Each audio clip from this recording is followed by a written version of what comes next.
Vedabhumi, the land of knowledge. That is one of the names of India, and for a very good reason. If we turn the hidden pages of the history, long before the Islamic invasions and the European colonization, India has been one of the very few civilizations which has a very advanced education system of that times. I'm not saying this. If we turn back the pages of the history before 1000 AD, that's before Mughal invasions and the European colonization began, travelers from Europe, Persia to China used to travel to India to obtain the knowledge as part of this Vedic culture. If you read the books written by Megasthenes, Al-Biruni or Hyun-Sang, you'll get to know how advanced Indian education system at that times was. The knowledge of ancient India. It is one of the most comprehensive and complex education systems in the world.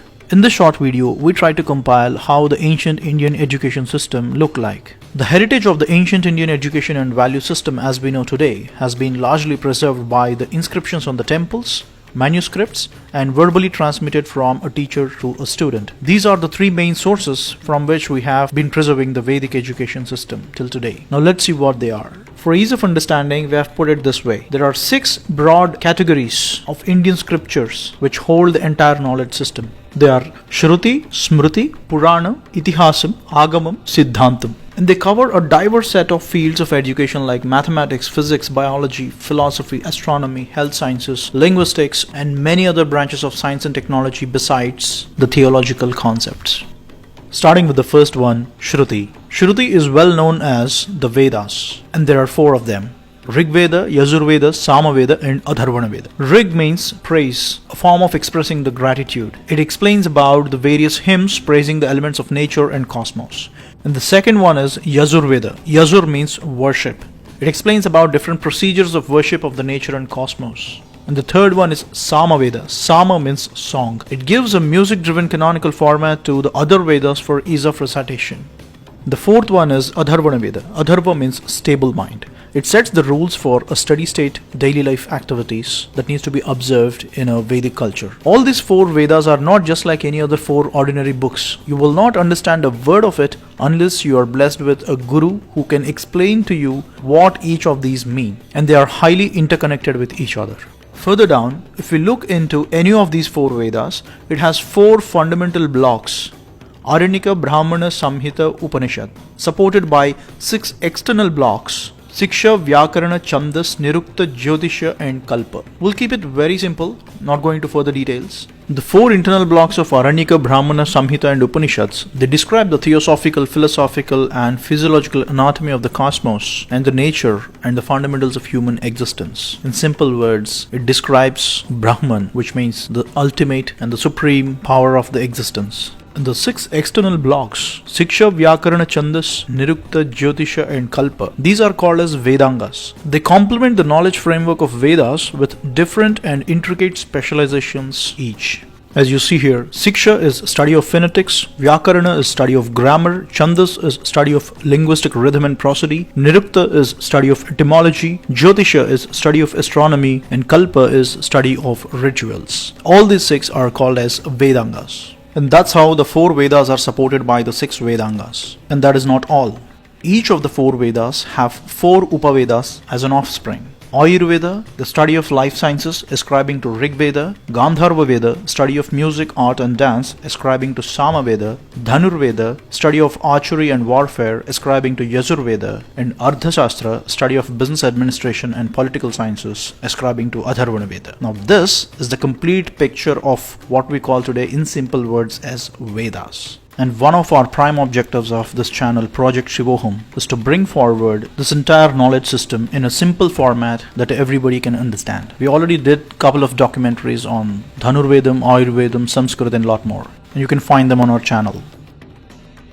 And the next one is Smriti. Smriti is authored by the sages and saints who mastered Shruti, which is the Vedas, and brought in their experiences and revelations. It is much like a thesis that the sages on different branches of studies like theology, philosophy, science, etc. It completely subserves or ascribes to Shruti, which is the final authority. And there are 18 such Smritis written by different rishis. And they are Atri, Vishnu, Harita, Aushanasi, Angirasa, Yama, Apastambha, Samavarta, Katyayana, Brihaspati, Parashara, Vyasa, Shankha, Likita, Daksha, Gautama, Shatatapa, and Vasishtha Smriti. And the next one is Puranam. In very simple words, Puranam is nothing but a historical document. Often Puranam is mistaken as a mythology, but the fact of the matter is it's a historical document that has a 10-dimensional feature. And the 10 are, the first one is Sarga, history of creation of cosmos. Second one is Visarga, history of creation of the worlds. Third, Vrupti, history of evolution of the life. Fourth, Raksha, history of sustenance of life. Fifth, Antarani, history of the time scale and how the time used to be measured in the past. Sixth, Vamsha. Seventh, Vamshanucharita. Both explain about the history of the lineage and the history of the dynasties that ruled Bharat since times immemorial. Eighth, Samstha, history of the catastrophes, all the natural calamities that have occurred in the past. Ninth, Hetu, history of the prime causes of those catastrophes. And the last one is Apasarayaha, history of the Supreme Being or the different incarnations of God. And there are 18 such Puranas, all written by just one Rishi, Sri Vedavyasa. And the 18 are Markandeya Purana, Matsya Purana, Bhagavata, Bhavishya, Brahmanda, Brahma, Brahmavaivarta, Vishnu, Varaha, Vamana, Vayu, Agni, Narada, Padma, Linga, Garuda, Kurma and Skanda Puranas. The amount of knowledge in these Puranas is just incredible. For instance, Agni Puranam explains about different varieties of martial arts. We did a short documentary on Dhanurvedam, extracting details from Agni Puranam and Dhanurveda Samhita. You can check out on our channel. The next one in line is Itihasa. Itihasa, the word spells as Itihasa, which means this is how it happened. Of all the scriptures, Itihasas are the one which shaped up the ethos of India as we know today. And there are only two Itihasas, Sri Ramayanam and Mahabharatam. These two scriptures are of the highest order which defined, directed and drove the human values in India since thousands of years. And Bhagavad Gita, which is the epitome of all the sacred scriptures, is an integral part of the grand epic of Mahabharatam. And the next one is Agamas. Agamas are treatises on theology, epistemology and also describes the architectural principles of temple construction. Basically, they are the rule books of how a temple needs to be constructed and the rituals in the temple needs to be organized. All the magnificent grandeur of the Indian temples and the exquisite carvings that we have on the Indian temples. The source code of all that beauty is from Agamas. For instance, Shilpa Shastra, the branch of knowledge which deals with sculpting, is from Agamas. And there are 77 Shakti Agamas, 28 Shiva Agamas and 108 Vishnu Agamas. So wide and so deep. And the last one we have Siddhantam. Siddhantam means principles, a set of principles in different fields of science and technology. These are the most interesting part of the scriptures. For instance, in astronomy itself we have 18 Siddhantas which talks about different details about planetary motions, geometrical principles, trigonometry, calculus, a lot more. In this category, we have a huge set of scriptures that are in the fields of science and technology. To name a few, Sushruta Samhita by Rishi Sushruta on surgery and medicine, Aryabhattiyam by Aryabhatta on astrophysics and astronomy, Ardhashastra by Chanakya on commerce and business administration, Panchasiddhanta by Varahamihira on treatise of astronomy, Rasendra Mangalam by Nagarjuna on the science of alchemy, and the list goes on and on. And that is a very brief history about the Vedas and the other scriptures of ancient Indian education system. For ease of understanding, we tried to condense a lot, but it is so wide, deep and complex all at the same time. And the backbone for this entire education system is Sanskritam. And if we don't have the competence of Sanskritam, all this knowledge system is good for nothing.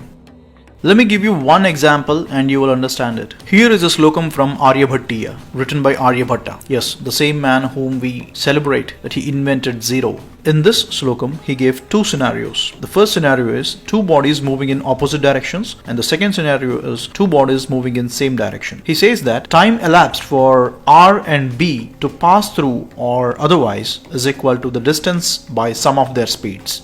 And in the other scenario, it is distance by difference of the speeds. In simple words, he gave the equation of speed is equal to distance by time. This equation of speed is equal to distance by time is the foundation for kinematics, a branch of physics, which is the heart and soul of everything that moves in this world. This equation is the foundation in the engineering of be it a car or a space shuttle. This equation is a revolutionary discovery. But if we don't know how to read Sanskritam, all this is good for nothing.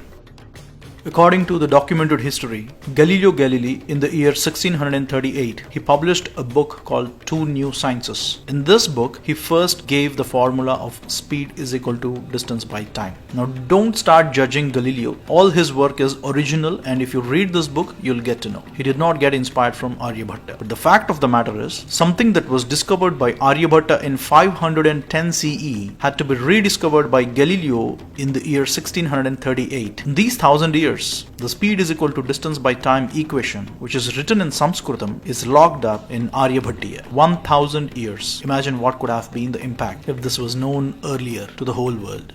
All we know about Aryabhatta is he invented zero, but he has left us a wealth of information.